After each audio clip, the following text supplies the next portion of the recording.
Ma mère m'a mise à la porte à 16 ans mais elle a accueilli ma sœur quand elle est tombée enceinte à l'université, et maintenant ils veulent que je leur donne ma maison ainsi qu'à son petit ami au chômage, qui a essayé d'y entrer par effraction avec un pied de biche. Moi, une femme de 28 ans, j'ai une relation compliquée avec ma mère et ma sœur cadette Rose, âgée de 22 ans. Quand j'avais 16 ans, ma mère m'a expulsée de la maison parce que j'avais un petit ami. Pas parce que je me droguais ou que je volais, juste parce que je sortais avec quelqu'un.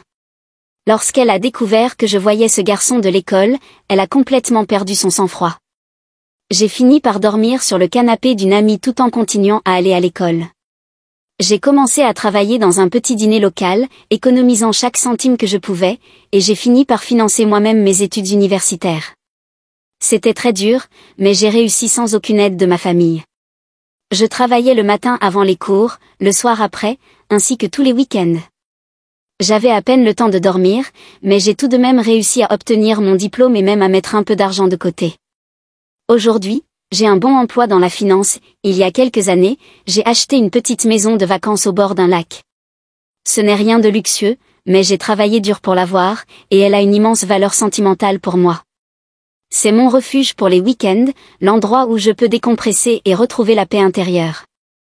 J'ai économisé pendant des années pour pouvoir payer la compte, j'ai fait des heures supplémentaires et pris des projets freelance en parallèle. La maison a besoin de rénovation, la cuisine est vieillotte, la terrasse doit être réparée et la plomberie est capricieuse, mais elle est à moi et je l'adore. Ma sœur Rose a toujours été l'enfant chéri. Lorsqu'elle est tombée enceinte durant sa 2e année d'université, maman l'a accueillie à bras ouverts. Le petit ami de Rose, Joël, a également emménagé. Il ne travaille pas, n'a aucune ambition, et semble parfaitement satisfait de vivre au crochet de ma mère.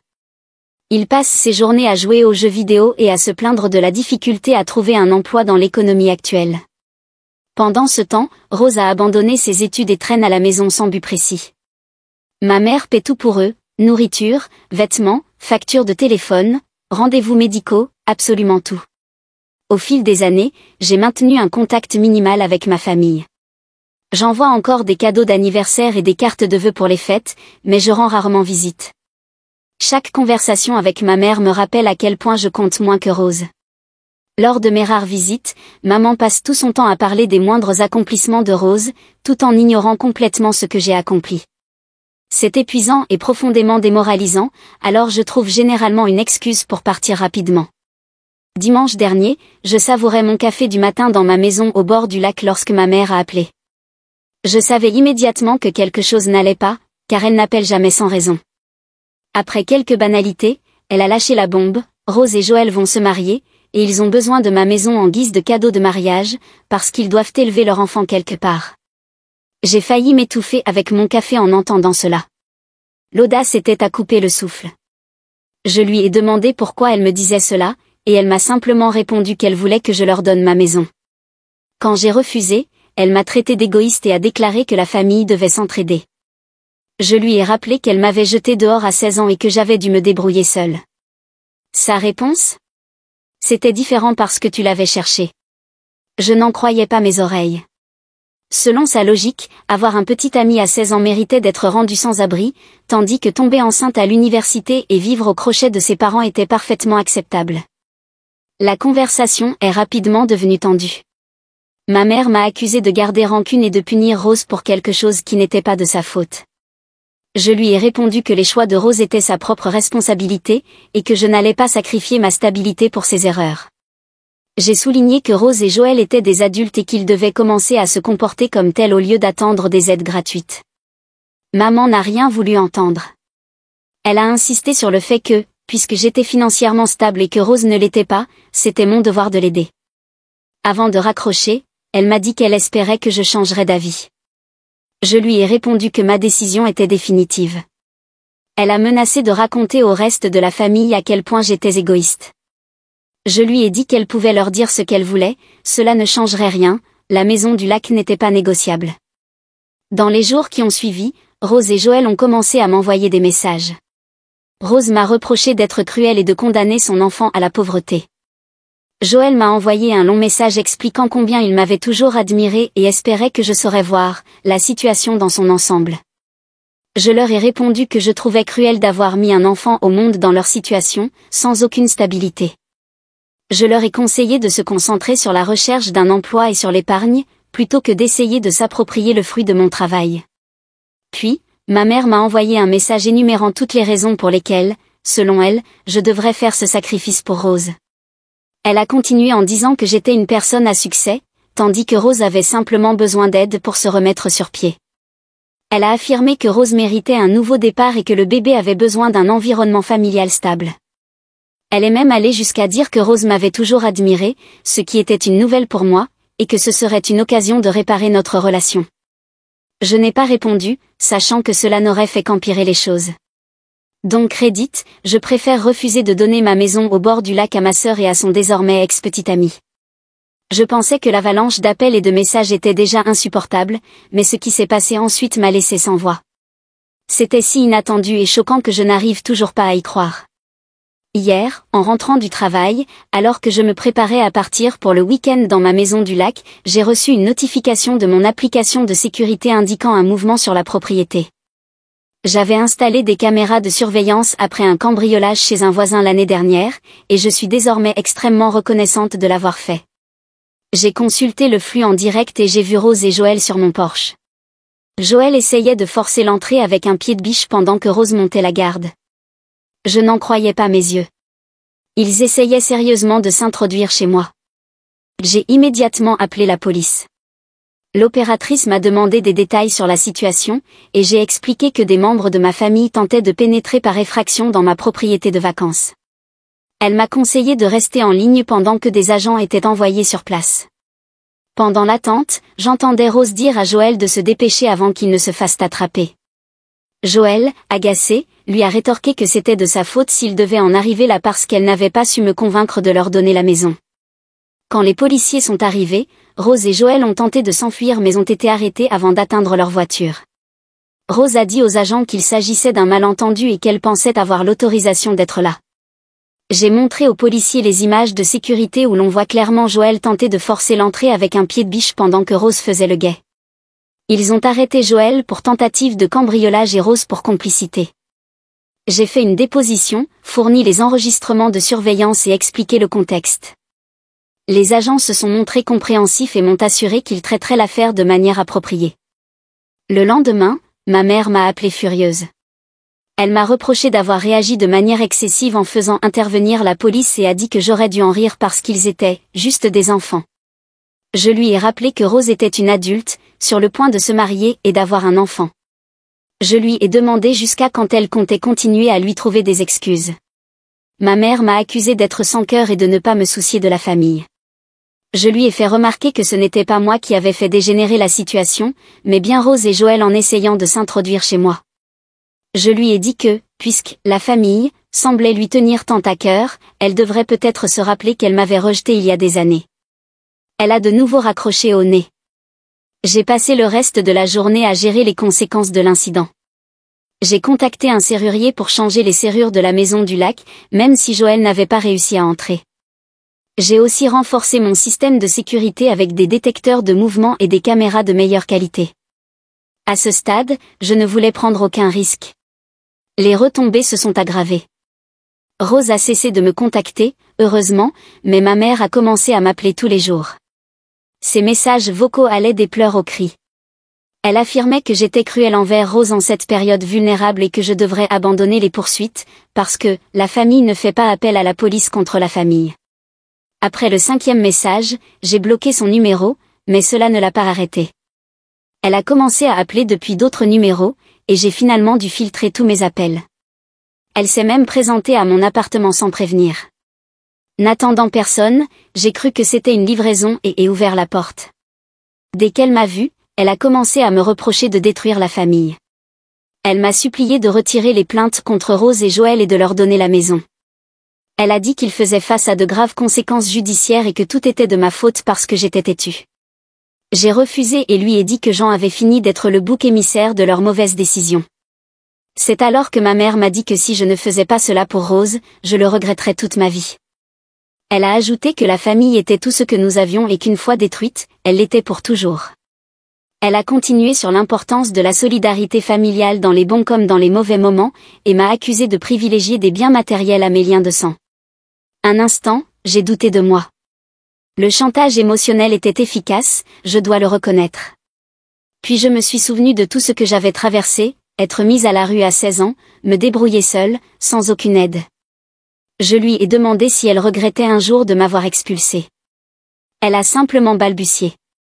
Je lui ai alors dit que la famille fonctionnait dans les deux sens, et que je n'allais pas me sacrifier pour des gens qui n'avaient jamais été là pour moi. Je lui ai rappelé qu'elle avait choisi Rose à ma place à plusieurs reprises et que maintenant, elle me demandait de renoncer à ma maison durement acquise pour quelqu'un qui avait littéralement tenté d'y pénétrer par effraction. Elle est partie sans dire un mot de plus, claquant la porte derrière elle. Ce soir-là, Rose m'a envoyé un message, « Tu as ruiné ma vie ». J'ai été tentée de l'ignorer, mais j'ai fini par répondre qu'elle était en train de ruiner la vie de son enfant et qu'elle devrait envisager l'adoption. C'était mesquin, je le reconnais, mais j'en avais assez de ce jeu de reproches. J'étais fatiguée d'être sans cesse culpabilisée simplement pour avoir protégé ma maison et moi-même. J'avais raison. Rose s'est précipitée sur les réseaux sociaux pour me faire passer pour la méchante.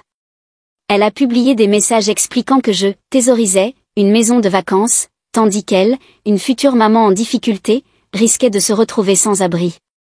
Elle a commodément omis de mentionner la tentative d'effraction et leurs arrestations. Elle a fait passer l'histoire comme si j'étais une sorte de monstre avare, indifférent à sa propre famille.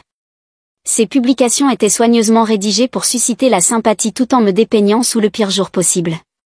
C'était du pur mélodrame, avec des photos larmoyantes d'elle devant un petit appartement, accompagnées de légendes suppliant pour obtenir de la compassion.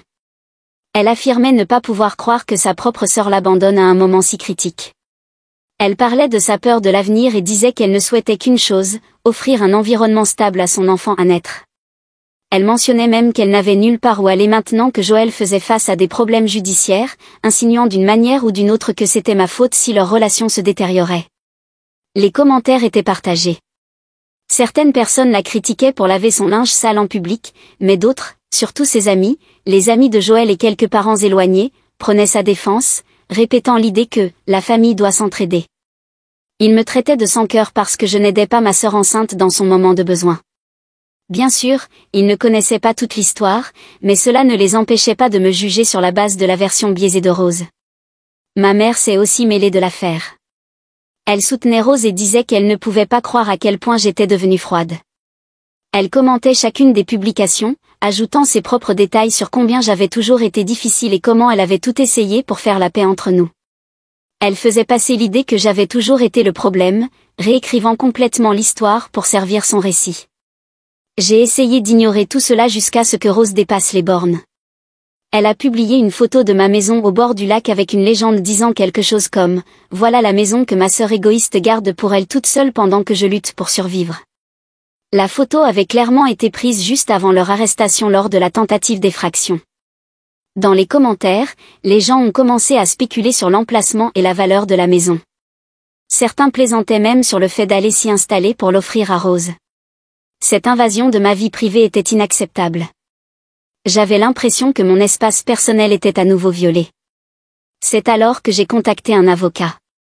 Il m'a conseillé de demander une ordonnance restrictive contre Rose et Joël, en invoquant la tentative d'effraction et le harcèlement sur les réseaux sociaux, ainsi que d'envoyer une mise en demeure concernant les publications. Il m'a expliqué que leur campagne sur les réseaux sociaux pouvait être considérée comme du harcèlement et de la diffamation, surtout parce qu'elle incitait d'autres personnes à potentiellement s'introduire illégalement sur ma propriété. Il m'a aidé à rassembler toutes les preuves et à déposer les documents nécessaires. L'ordonnance restrictive a été accordée rapidement étant donné les éléments que j'avais fournis, mais les dégâts étaient déjà faits. Je me sentais violée.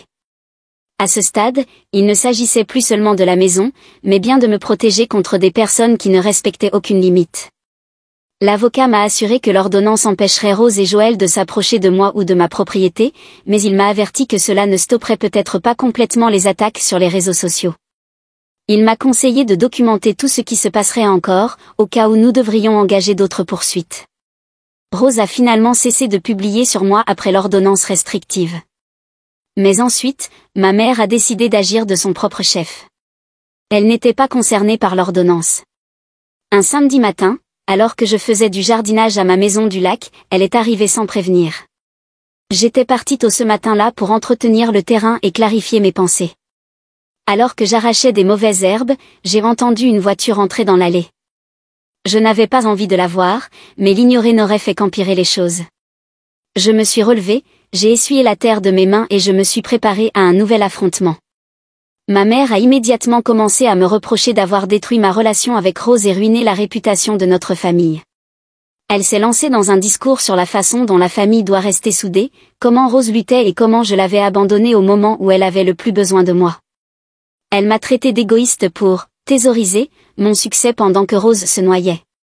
Elle a dit que les gens en ville parlaient de notre drame familial et de mon cœur de pierre. Elle prétendait que je la faisais passer pour une mauvaise mère parce que je refusais d'aider ma sœur. Je l'ai laissée parler jusqu'à ce qu'elle n'ait plus rien à dire. Ensuite, je lui ai répondu calmement que je ne m'excuserais pas de protéger ce qui m'appartient. Je lui ai rappelé la tentative d'effraction, les arrestations et toute la campagne d'humiliation publique. Je lui ai demandé comment elle pouvait penser que tout cela me donnerait envie d'aider Rose et Joël. J'ai souligné que leurs actions avaient des conséquences et qu'ils ne pouvaient pas s'attendre à ce que je pardonne et oublie quelque chose d'aussi grave. Ma mère a balayé tout cela d'un revers de main, comme si ce n'était rien. Elle a dit que Rose était désespérée et qu'elle ne savait pas quoi faire d'autre. Elle m'a dit que je devrais comprendre, car moi aussi, j'avais été jeune et imprudente. Elle prétendait que Rose était sous énormément de stress à cause de sa grossesse et que Joël l'avait poussée à tenter de s'introduire chez moi. Elle trouvait encore des excuses, comme elle l'avait toujours fait pour Rose. 100 était trop. Je lui ai dit qu'il y avait une énorme différence entre faire des erreurs et refuser d'en assumer la responsabilité. Je lui ai rappelé que lorsque j'avais l'âge de Rose, je ne recevais ni aide ni compassion.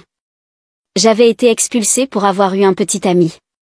À l'âge de Rose, je travaillais depuis des années pour subvenir à mes besoins sans aucune aide de ma famille. Je vivais seule, je payais mes propres factures et je construisais mon propre avenir. Je n'avais jamais attendu que qui que ce soit me donne quoi que ce soit gratuitement. Ma mère a tenté de m'interrompre, mais j'ai continué. Je lui ai dit que j'avais passé des années à bâtir ma vie toute seule et que je n'allais pas laisser Rose et Joël me la voler simplement parce qu'il était incapable de se prendre en main. J'avais travaillé trop dur pour ce que j'avais obtenu pour simplement tout leur céder, surtout à des personnes qui ne l'avaient pas mérité et qui ne l'appréciaient pas. J'avais fait des sacrifices, retardé mes gratifications et planifié soigneusement pour arriver là où j'étais. Rose et Joël n'avaient fait aucun de ces efforts, et pourtant ils s'attendaient malgré tout à être récompensés. La conversation est devenue tendue. Ma mère m'a accusée d'être amère et de garder rancune. Elle a dit que je punissais Rose pour quelque chose qui s'était passé il y a des années et que je devais tourner la page pour le bien de la famille. Elle prétendait que j'étais mesquine et vindicative, que je devrais me concentrer sur ce qui était vraiment important, l'unité familiale et le soutien mutuel. Elle a ajouté que, puisque j'étais en position de pouvoir aider, je devrais être la plus grande et le faire sans condition ni attente. Je lui ai répondu que je ne faisais que défendre mes intérêts pour la première fois, et que si elle et Rose ne pouvaient pas l'accepter, ce n'était pas mon problème. Je lui ai suggéré de mettre Rose à la porte ou bien de leur céder sa propre maison, puisqu'elle se disait si dévouée en tant que mère. Si elle croyait vraiment au sacrifice pour la famille, elle pouvait commencer par faire les siens, au lieu d'attendre de moi que je supporte tout le poids. J'en avais fini d'être la seule à devoir donner pendant que tout le monde prenait. Ma mère est partie en colère, et je n'ai plus vu de nouvelles ni d'elle ni de Rose pendant quelques jours. J'ai essayé de reprendre ma routine, mais je savais qu'il n'en avait pas fini. L'attaque sur les réseaux sociaux s'est arrêtée un moment, mais a rapidement repris. Des connaissances communes ont commencé à me contacter, certaines pour me supplier de reconsidérer ma position, d'autres pour m'envoyer des messages méchants. Des gens à qui je n'avais pas parlé depuis des années avaient soudainement des opinions sur ma vie privée. Certains proposaient de jouer les médiateurs entre Rose et moi, tandis que d'autres m'accusaient directement d'être cruelle et sans cœur. Je me suis rendu compte que rester silencieuse ne fonctionnait pas. Mon histoire n'était pas entendue, et le récit de Rose dominait toute la conversation. J'ai décidé de raconter ma version des faits. J'ai rédigé une publication expliquant tout, comment j'avais été expulsée à 16 ans, comment j'avais lutté pendant des années en travaillant tard le soir tout en terminant le lycée, et comment j'avais fini par construire une carrière qui m'avait permis d'acheter la maison au bord du lac. J'ai décrit les longues heures de travail, les sacrifices et la détermination qu'il avait fallu pour arriver là où j'étais. J'ai expliqué que personne n'était venu m'aider quand j'étais sans abri et désespéré, mais que j'avais réussi à survivre et à m'épanouir seule. J'ai ensuite exposé la situation de Rose, tombée enceinte à l'université, abandonner ses études, retourner vivre chez maman avec son petit ami sans emploi, et demander sans cesse de l'aide à tout le monde sans jamais faire l'effort de mériter la confiance ou le respect. J'ai décrit le schéma d'assistanat et d'attente injustifié qu'il avait établi avec ma mère, qui avait encouragé leur comportement à chaque étape. J'ai souligné que Rose et Joël vivaient chez maman sans payer de loyer depuis des années sans jamais contribuer aux dépenses du foyer. Enfin, j'ai abordé le point de rupture, leur tentative d'effraction chez moi. J'ai inclus une capture d'écran de la vidéo de surveillance montrant Joël avec un pied de biche et Rose montant la garde. J'ai été on ne peut plus clair, la maison du lac m'appartient, achetée avec mon argent après des années de sacrifice. J'ai précisé que je n'avais aucune obligation, ni légale ni morale, de la céder à qui que ce soit, surtout pas à des personnes qui me traitaient comme un distributeur automatique.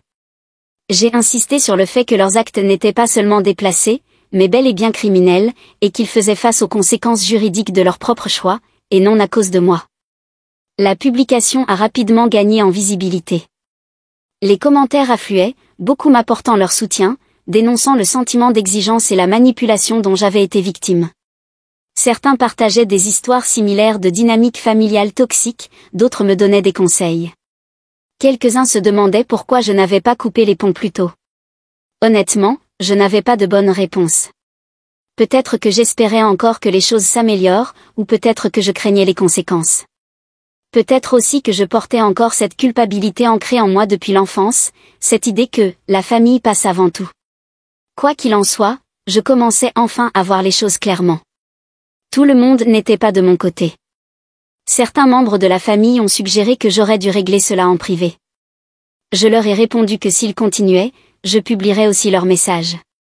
Une partie de moi se sentait coupable, mais ensuite je me souvenais de la façon dont Rose et maman avaient mené une campagne publique contre moi. Ce n'était pas moi qui avais choisi de laver notre linge sale en public, c'était elles. J'étais simplement en train de rétablir la vérité. Si elles n'aimaient pas les conséquences de leurs actes exposés au grand jour, elles n'auraient pas dû agir ainsi. Rose a réagi immédiatement en inondant mon téléphone de messages furieux. Elle m'accusait d'avoir ruiné sa réputation et compromis l'avenir de Joël et d'elle-même. Je me suis demandé de quel avenir elle parlait. Il n'avait ni emploi, ni diplôme, ni projet au-delà de vivre au crochet des autres. Quel avenir étais-je supposé avoir détruit? Ils n'en construisaient même pas un pour commencer. Leur seul plan semblait être de s'approprier ce pourquoi j'avais travaillé et de le revendiquer comme étant à eux. Les messages de maman étaient plus suppliants qu'en colère. Elle me suppliait de supprimer ma publication, affirmant que cela humilierait la famille et créerait des fractures irréparables. Elle disait que je rendais des affaires privées publiques et que je rendais les choses pires pour tout le monde. Elle prétendait vouloir simplement aider ses deux filles et trouver une solution qui conviendrait à tous.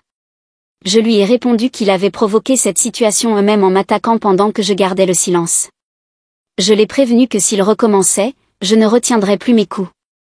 J'en avais assez d'être le paillasson de la famille.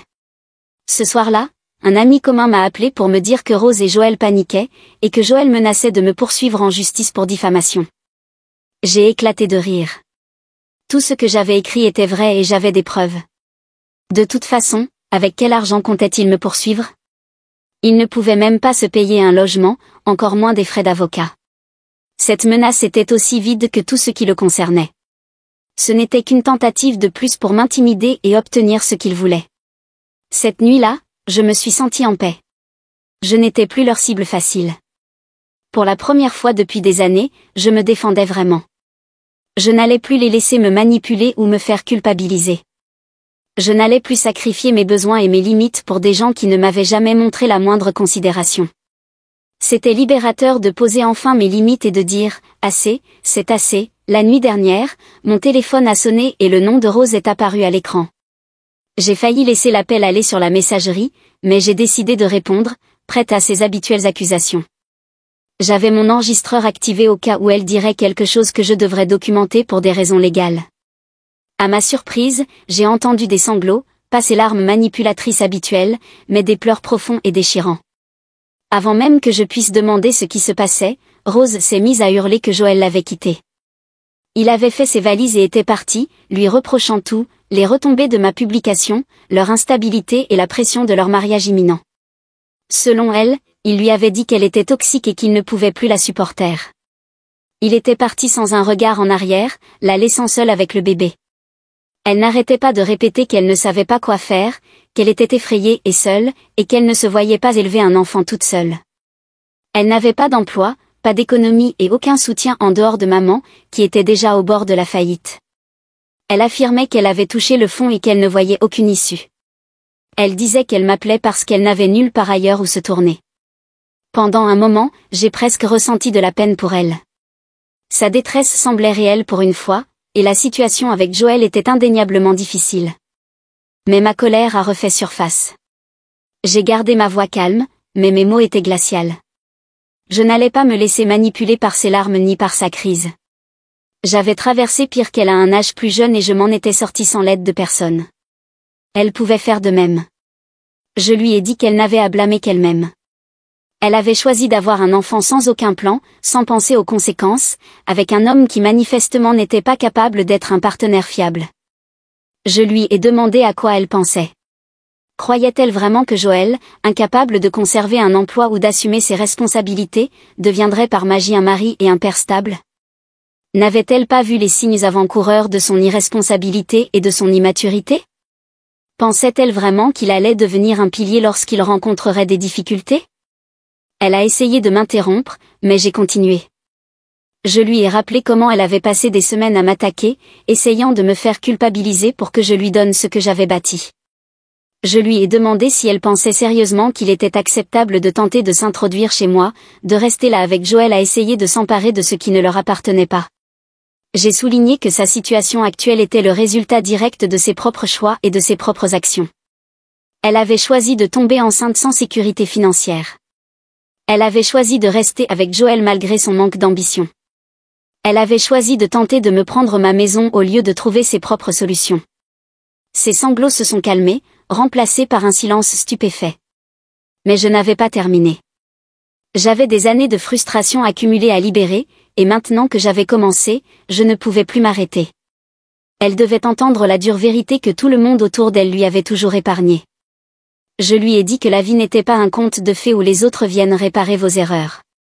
Je lui ai demandé comment elle comptait élever un enfant si elle était incapable de prendre soin d'elle-même. Pensait-elle vraiment que maman réglerait tous ses problèmes ? Ou était-elle encore assez naïve pour croire que j'allais la sauver malgré tout ce qu'elle avait fait ?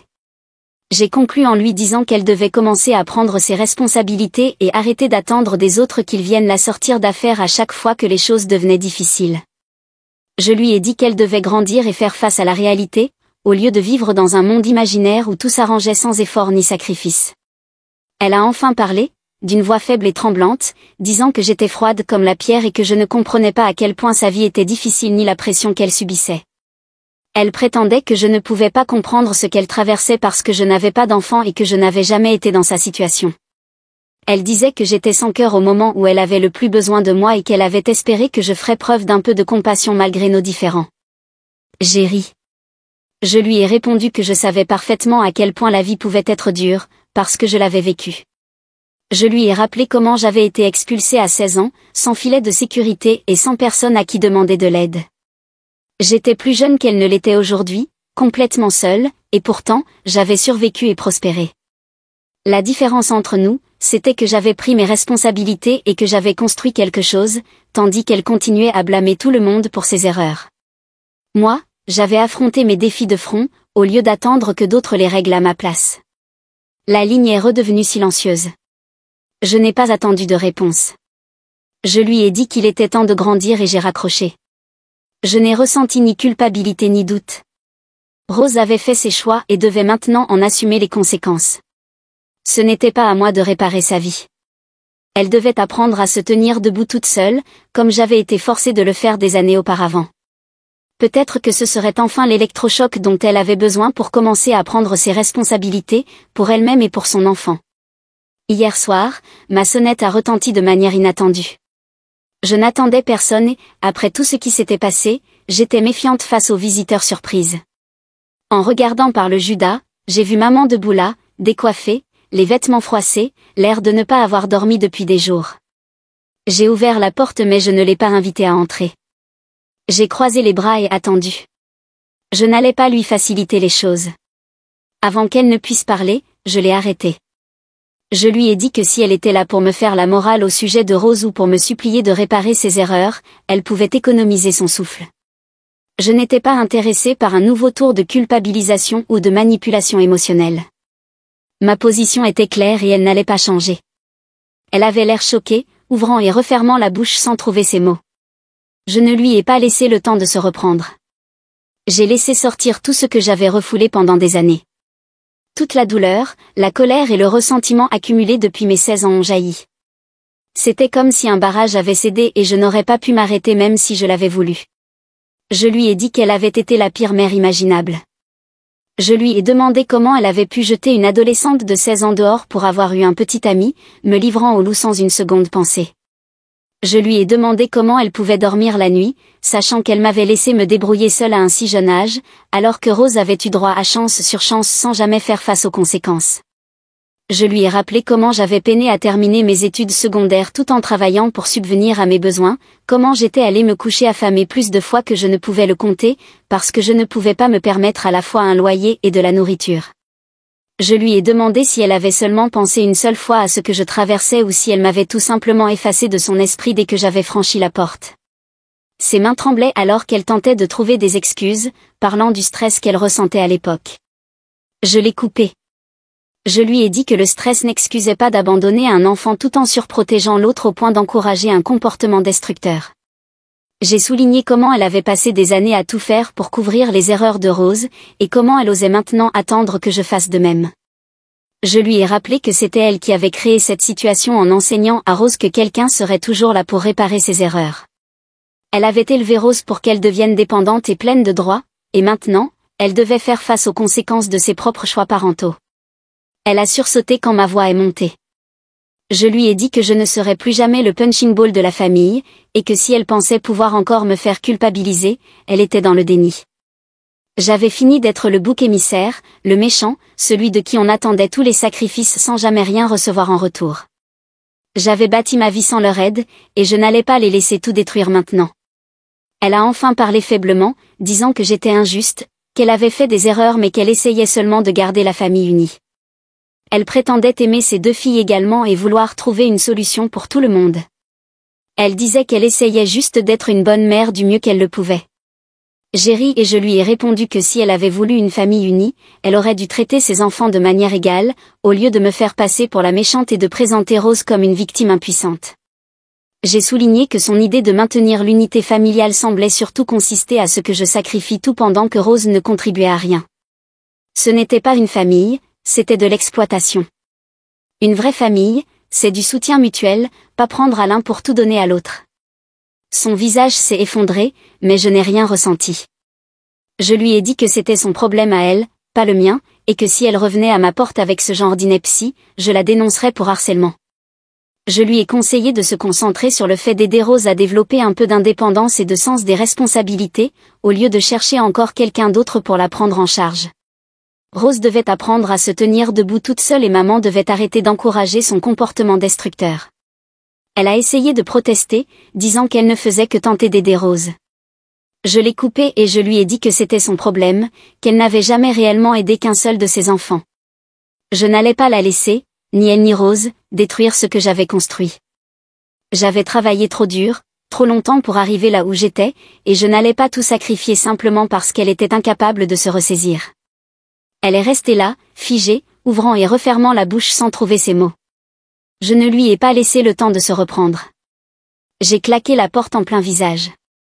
Débrouillez-vous comme les rats sans valeur que vous êtes, lui ai-je lancé avant de refermer la porte. Les mots étaient durs, mais je n'en avais plus rien à faire. Elle m'avait poussé jusqu'à mon point de rupture et j'avais fini de faire semblant d'être gentille. Je sais qu'elle racontera probablement à tout le monde que je suis la méchante dans l'histoire, mais j'ai décidé de couper définitivement les ponts avec eux. J'ai bloqué leur numéro, supprimé toute connexion avec eux sur les réseaux sociaux, et j'ai donné pour consigne à mon avocat de gérer toute communication future. Je suis fatiguée du drame, de la manipulation et de leur sentiment d'exigence. Je mérite la paix et la stabilité, et si cela signifie couper les liens avec des membres toxiques de ma famille, qu'il en soit ainsi. Parfois, pour protéger sa paix intérieure et ses propres valeurs, il est nécessaire d'établir des limites, même avec les personnes que l'on aime. Aimer ne signifie pas accepter d'être exploité, et une véritable famille repose sur le respect et le soutien mutuel, non sur l'exploitation. Apprendre à dire « non » est la première étape pour construire une vie saine et solide. L'autonomie, la responsabilité et la maturité ne peuvent pas être offertes par les autres, elles doivent être conquises par ses propres efforts.